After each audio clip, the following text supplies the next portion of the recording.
एक वीडियो में मैंने आपसे शेयर किया था कि दो ही मार्ग हैं, एक है भक्ति मार्ग और एक है ज्ञान मार्ग, और दोनों में से एक मार्ग आपको चुनना पड़ेगा।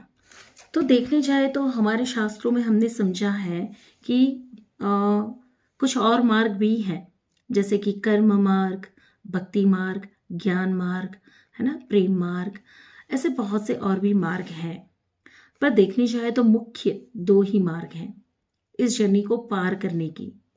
Not only for the twin flames, but आपकी किसी भी असेंशन जर्नी या स्पिरिचुअल जर्नी में दो मार्ग हैं, और दोनों मार्ग में कर्म मार्ग कॉमन है ना। जैसे कि समझ ले, अगर भक्ति मार्ग हो तब भी कर्म करना पड़ेगा, और ज्ञान मार्ग हो तब भी आपको कर्म करना पड़ेगा। भक्ति मार्ग हो तब भी कर्म होगा और प्रेम भी होगा, ज्ञान मार्ग होगा तब भी कर्म होगा और प्रेम होगा। तो बाकी के सारे मार्ग इन दोनों मार्ग में ही मर्ज हो जाते हैं। अब हम डिस्कस करते हैं इस जर्नी में दोनों मार्ग की। पहले एक ही मार्ग को लेते हैं। एक मार्ग, पहला मार्ग जो है भक्ति मार्ग।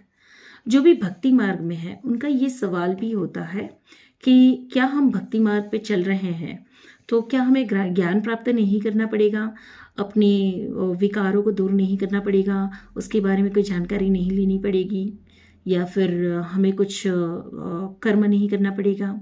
ऐसे कई सारे सवाल हैं, कन्फ्यूजन्स। तो थोड़ा सा उस पर डिस्कस कर लेते हैं। अगर आप भक्ति मार्ग चुन रहे हैं तो भक्ति मार्ग में आपके अंदर बाय डिफॉल्ट श्रद्धा का गुण होगा।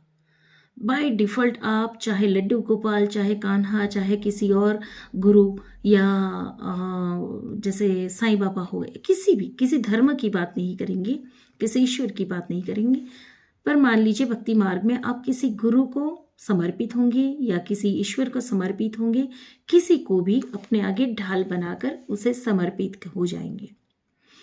अब भक्ति मार्ग में गया इंसान प्रेम की भावना को बखूबी समझता है, समझने लगता है, और समझना चाहिए उसे समझना ही पड़ेगा, क्योंकि भक्ति आती ही प्रेम से है।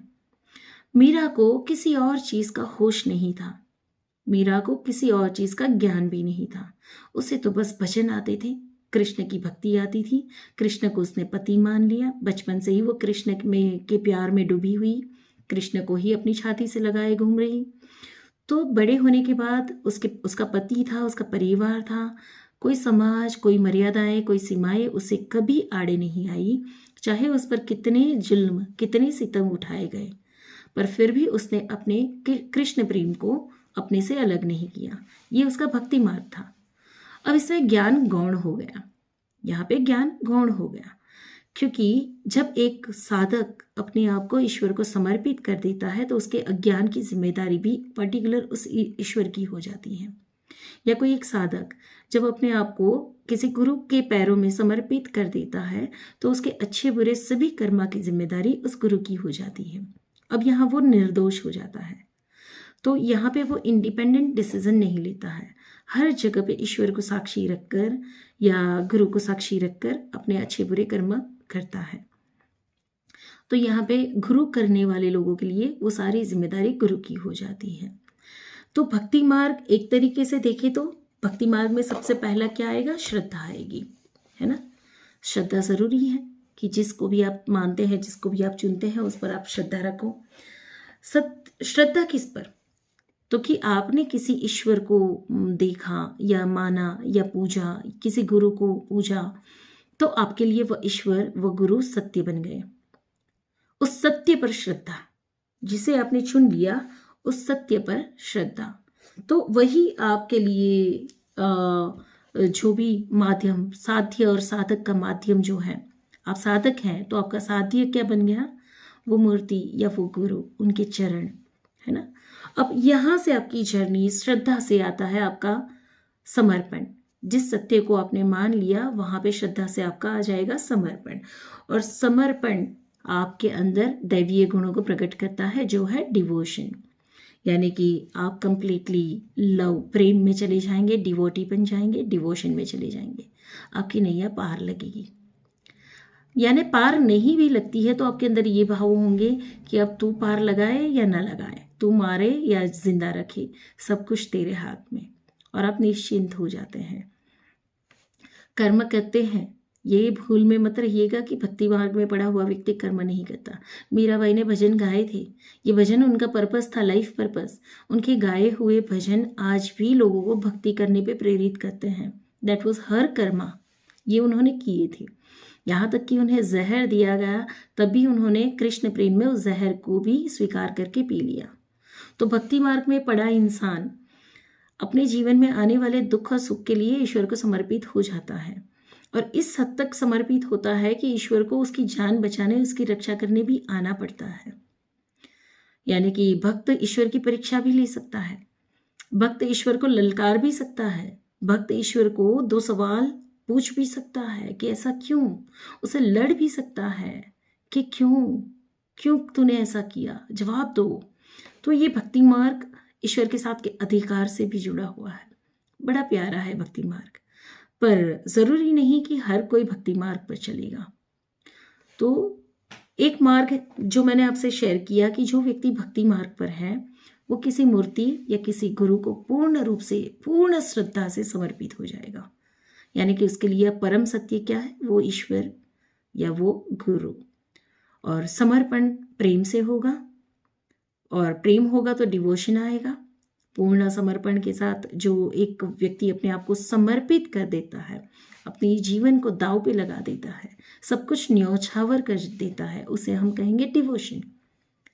तो ये मार्ग भी समझ लीजिए कि प्रकाश फैलाने का है। जब आप प्रेम से किसी के प्रेम में इतने ओतप्रोत हो जाते हैं कि प्रेम से पैदा होने वाली ऊर्जा ही पूरे जगत को प्रकाशित कर देती है, और उसी प्रेम से निकलते हैं ऐसे भजन, ऐसी कविताएं या ऐसे साहित्य या ऐसी बातें, जैसे कि संत कबीर, संत तुलसीदास, मीराबाई, इन सब के भजन आज भी हम सुनते हैं, कबीर के दोहे आज भी हम सुनते हैं, जो भक्ति मार्ग हैं। कर्म तो उन्होंने भी किया। इसी तरीके से दूसरा मार्ग है, इसी जर्नी में ट्विन फ्लेम जर्नी की ही बात करते हैं कि 2 ही मार्ग है जिसमें से आपको एक मार्ग चुन लेना है, पकड़ लेना है। तो जो भक्ति मार्ग पे चलेगा वो अपने अज्ञान के बारे में जानकारी रखेगा, पर वो सीमित होगी। वहाँ पे उसकी श्रद्धा बहुत बड़ी होगी कि भाई ये अज्ञान है, ये दूषण है मुझ में, ये कमियां हैं मुझ में, सारी कमियां तुझ पे समर्पित, तुझको समर्पित, बस तू अब इसका कोई निकाल कर। मैं चाहता हूँ कि मेरे ये दूषण, मेरी ये कमियां दूर हो जाए, ये नशा मेरा मुक्त हो जाए, मैं इस अज्ञान से मुक्त हो जाऊं, बस तू कर ले। तो इस तरीके से अपने ज्ञान को दूर करने की प्रक्रिया होती है। और दूसरा मार्ग होता है ज्ञान मार्ग। ज्ञान मार्ग से भी कर्म मार्ग होता है। जैसे हम कहते हैं कि ज्ञान का मार्ग भी कर्म लेकर आता है, कर्म तो यहाँ पे भी करना पड़ेगा, पर ज्ञान मार्ग में भी सबसे पहले आएगा समर्पण। यानी कि व्यक्ति को समर्पित होना पड़ेगा। किसी मूर्ति को, किसी गुरु को नहीं, पर उस एक अदृश्य शक्ति को समर्पित होना पड़ेगा कि ये अंधकार जो मुझ में बैठा है उसे तू दूर कर, मुझे परम ज्ञान का प्रकाश दे, मुझे वो ज्ञान प्रदान कर कि जिससे मैं सब कुछ सुलझा पाऊँ, सारी पहेलियों को सुलझा पाऊँ, सत्य का दर्शन कर पाऊँ। और ज्ञान मार्ग आएगा कर्म मार्ग के साथ, यानी कि यहाँ पर भी कर्म करना है। क्या? तो कि परम सत्य को खोजने के लिए जो कर्म करना पड़ता है, साधक को साधना करनी पड़ती है। भक्ति मार्ग में प्रेम से समर्पित हो जाएगा, और ज्ञान मार्ग में साधक साधना करेगा, अपनी सांसों को साधेगा, ध्यान में उतरेगा, कुछ पुस्तकें पढ़ेगा, यहाँ वहाँ से खोजेगा, जीवन के अनुभवों से खोजेगा, कहीं से भी वो खोजबीन करेगा, सत्य तक पहुँचने का मार्ग ढूंढेगा, चिंतन करेगा, मनन करेगा, मंथन करेगा, सब कुछ करेगा, पर खोजेगा, सत्य को खोजेगा कि सत्य क्या है। वो किसी मूर्ति या आकार को या किसी गुरु को ईश्वर समझकर बैठ नहीं जाएगा, वो खोजेगा। मुझे जानना है कि ईश्वर का रूप क्या है, मुझे जानना है कि ईश्वर दिखते कैसे हैं, मुझे जानना है कि परम सत्य क्या है, मुझे जानना है कि ये विचार कहाँ से पैदा होते हैं, मुझे जानना है कि इन भावनाओं का स्रोत क्या है, ये भावनाएं क्यों पैदा होती है, कहाँ चली जाती हैं, विचार कहाँ से पैदा होते हैं, कहाँ विलीन हो जाते हैं, पूरे ब्रह्मांड का सत्य क्या है। ज्ञान मार्ग पे चलने वाले व्यक्ति के ऐसे सवाल होंगे। तो वो होगा खोजी या होगा रिसर्चर, खोज करेगा, रिसर्च करेगा, पर चाहिएगा तो समर्पण। समर्पण किस पे? तो कि उसी ईश्वर पर, उसी अदृश्य शक्ति पर, जिस अदृश्य शक्ति को भक्ति मार्ग में किसी रूप, रंग, मूर्ति या आकार में देखा गया, और यहीं पे ज्ञान मार्ग में उसी अदृश्य शक्ति को एक प्रकाश के रूप में देखा गया। बस इतना सा फर्क है तो दोनों तरफ वही शक्ति, वही प्रकाश, पर एक को आकार मिल गया और एक निराकार रह गया। और उसी निराकार परमात्मा को ज्ञान मार्ग का खोजी खोजने लगता है कि है क्या ये शक्तियाँ। तो वहाँ से आगे बढ़ते बढ़ते उसके मार्ग में आता है रियलाइजेशन। उसे रियलाइज होता है, वो रियलाइजेशन करता है, एक्सपीरियंस करता है ना, अपने तर्क पे उसे सिद्ध करने की कोशिश करता है। और आखिर में जैसे छाछ को वलोने से मक्खन निकलता है, वैसे ही चिंतन करने से सत्य प्रकट होता है। और आखिरी छोर पर जाकर उस सत्य को, उस लव को वो एक्सपीरियंस करता है। और इस पूरी प्रक्रिया में उसे आखिर में जो अमृत प्राप्त होता है वो है प्रेम और डिवोशन का। जैसे कि भक्ति मार्ग में भी आखिरी में क्या प्राप्त हुआ, लव एंड डिवोशन। यहाँ पे भी अमृत रूपी प्रेम और डिवोशन प्राप्त होता है। दोनों का डेस्टिनेशन एक ही है, परिणाम एक ही है, सिर्फ मार्ग पे चलने की विधि अलग अलग है। और अगर अपनी विधि समझ ली जाए तो मार्ग पे चलना भी आसान हो जाए।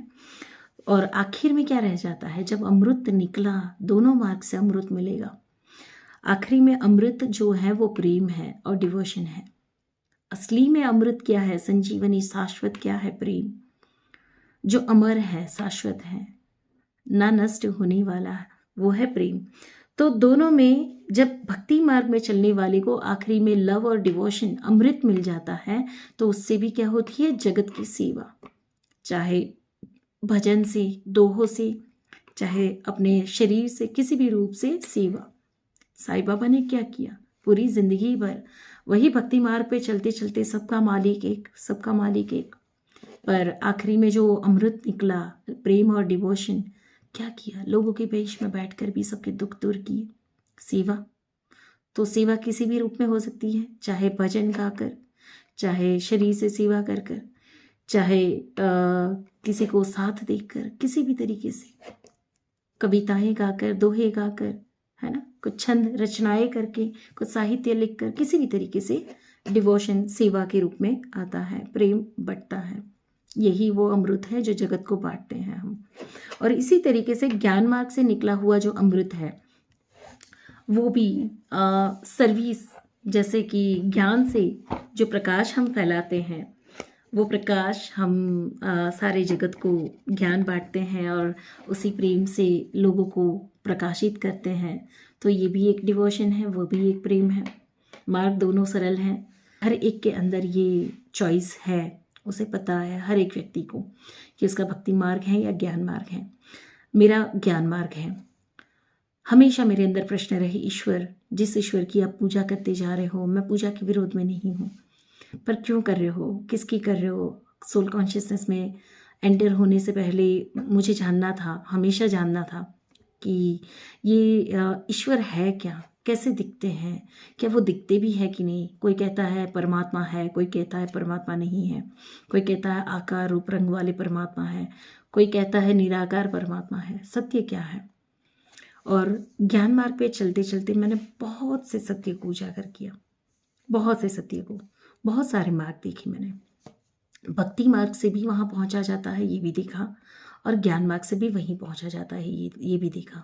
और दोनों का अंतिम परिणाम जो है वो अमृत की प्राप्ति है, वो है प्रेम, आपका डिवोशन, और उससे जो पैदा होती है वो आपकी सेवा, सर्विस।